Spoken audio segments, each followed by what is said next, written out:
Umaga, magandang tanghali, magandang hapon po sa inyong lahat. Ako po ulit si Deo Durano. Nagbabalik lang po tayo sa ating vlog. Komentaryuhan lang po natin ngayon yung mga pangugurgur nila ngayon kay Senador Bongo. Ang hindi ko po alam kung pag mapa-impeach nila si BP Sara o makasuhan si BP Sara, baka pangalawang option na iniisip nila na ang tatakbong presidente si Bongo. Kaya po, pakinggan muna po na natin ang report, ang favorite song ng ating presidente na si BP, mga kababayan.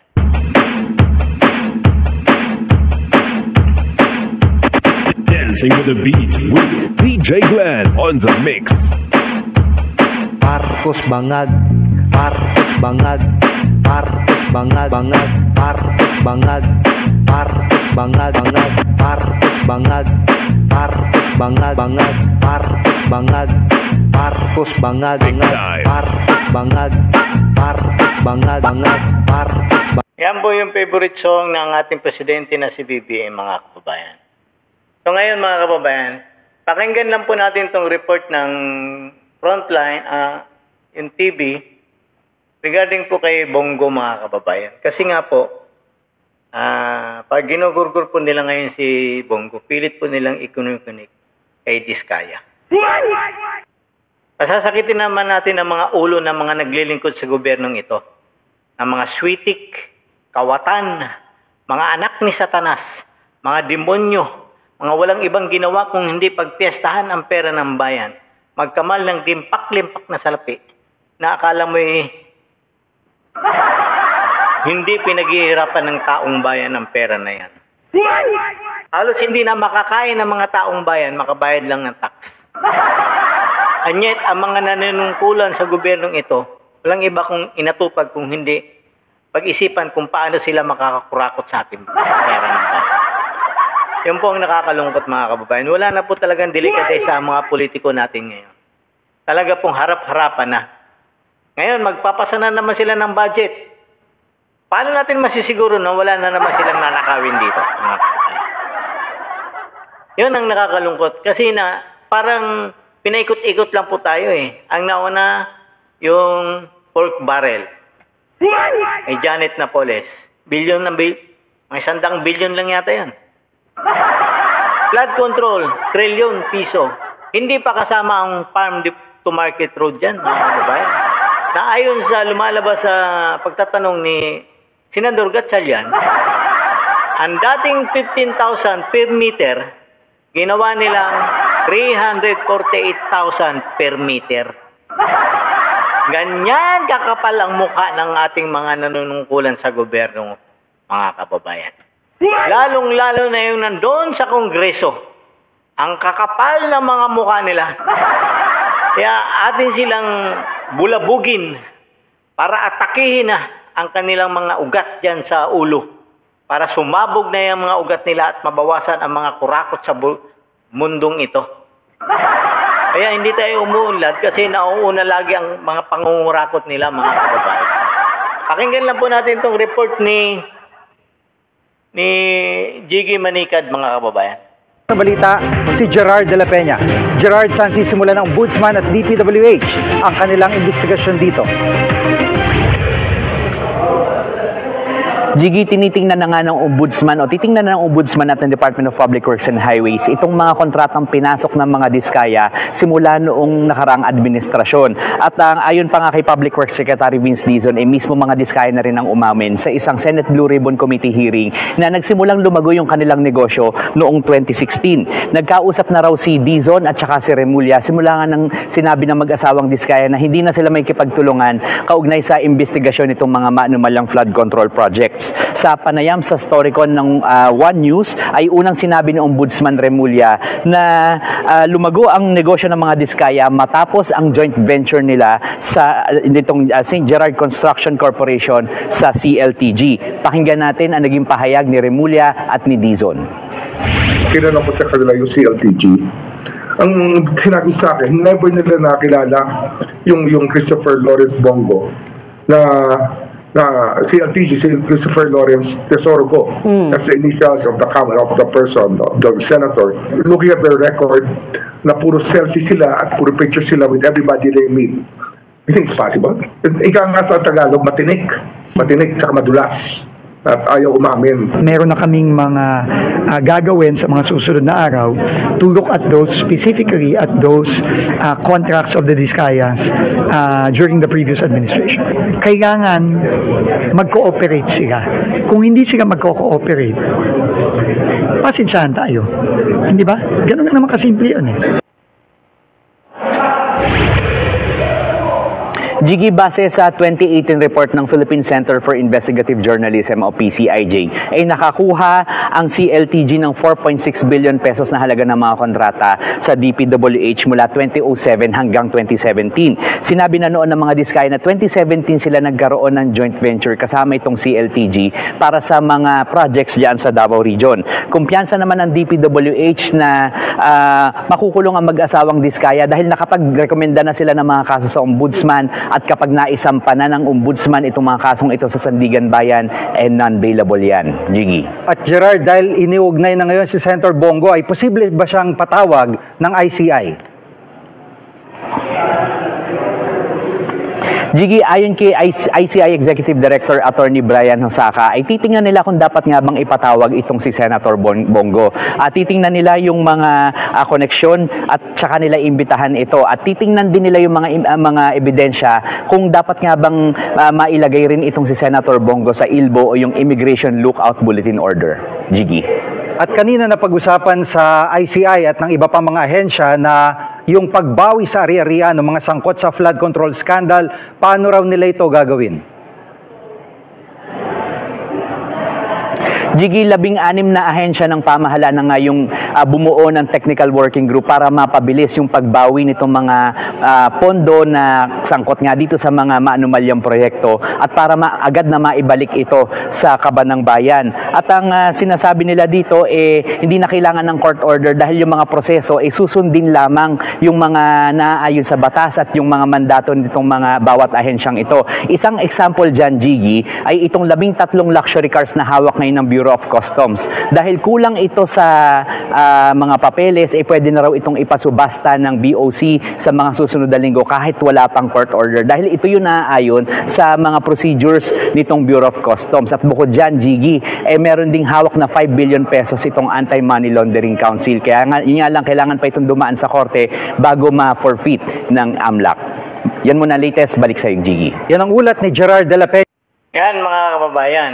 At ngayon mga kababayan, pinipilit po talaga nilang idawit dito si Senador Bongo. Bakit mga kababayan? Si Senador Bongo, nakadikit po yan kay Pangulong Duterte. Di ba po? At kung mapasama dyan sa investigasyon si Pangulong Duterte, si Bongo, ididikit po nila dyan kay BP Sara. Ayon din mismo yan sa analyze ni BP Sara. Kasi pinipilit po nila talagang hanapin ang koneksyon ng Diskaya sa pamilya ni Bongo. Bakit nadadamay ba si Bongo rito mga kababayan? At pilit niyang i-dedicate doon nila kay BP Sara.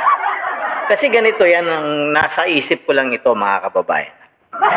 Hindi po ito kumpirmado, pero yun ang natingin kong pagtutunguhan nito. Pag naimbestigahan po si Senador Bongo, idadawit po nila kasi magkakapartido po si Bongo at saka si Pangulong Duterte. Dadalhin po nila yan, yung usapan na yan, papunta kay BP Sara. Bakit yung dalawa ang kanilang tinatarget ngayon mga kababayan? Kasi kung mapapa-impeach nila o mapapakasuhan nila si BP Sara sa Ombudsman at non-billable ang kaso, sigurado po si BP Sara makukulong. Di ba po? May posibilidad po na ang tatakbo na pagka-presidente ay si Senador Bongo. Ito, akin lang po ito. Pero Kaya pilit nilang dinadawit ngayon si Bongo para masama na rin sa mga anomalya, di umano. Yung sa akin pong pananaw ito, mga kababayan, yun lang kasi ang nakikita ko. Once na po maalis nila si BP Sara sa landas nila sa 2028, sigurado po ako, patatakbuhin po yan si Bongo ng presidente. Kasi siya po yung number 1 senador ngayong 2025. Mahigit 30 million vote po yan, 32 million vote. Kaya nga po, isinasama na siya ngayon sa investigasyon dyan sa flood control. Na kahit naman, kahit anong tingnan mo, hindi siya kasama doon. Ang ini-involve, pamilya niya. Sinasabi naman ni Bongo, labas ako dyan kasi negosyo ng pamilya ko dyan. Ang sinasabi ko sa pamilya ko, huwag silang kumuha ng kontrata sa gobyerno. Pero dinidikdik nila ito ni Boyeng Rimulya at tingnan natin si Vince Dizon kung yung ba ang patutungan ng kanya ring sariling investigasyon. Kasi sa tingin ko po, pag nakasuhan nila si BP Sara sa ombudsman, ang tatakbong presidente ay walang iba kundi si Senador Bongo.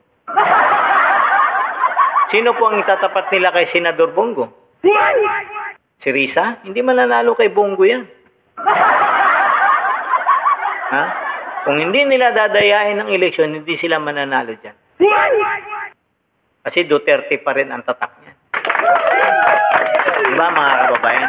Yun po ang nakakalungkot na mangyayari sa bayan natin. Na talagang ito, ang sinasabi ng ating presidente na hindi siya namumulitika. Pero ang takbo ng kanyang investigasyon doon sa ICI ay puro mga kalaban sa politika ang kanyang tinatapit. Si Chis Escudero. Pero kaalyado nila yan. Si Bongo. Yan ang nakakalungkot isipin mga kababayan. Ang BP Sara. Pag napakasuhan nila si BP Sara dahil doon sa confidential fund na 125 million, non-bailable yan. At sinisigurado ko, tatakbo ito si Senador Bongo sa president sa 2028. Eh, sinong pantapat nila dyan?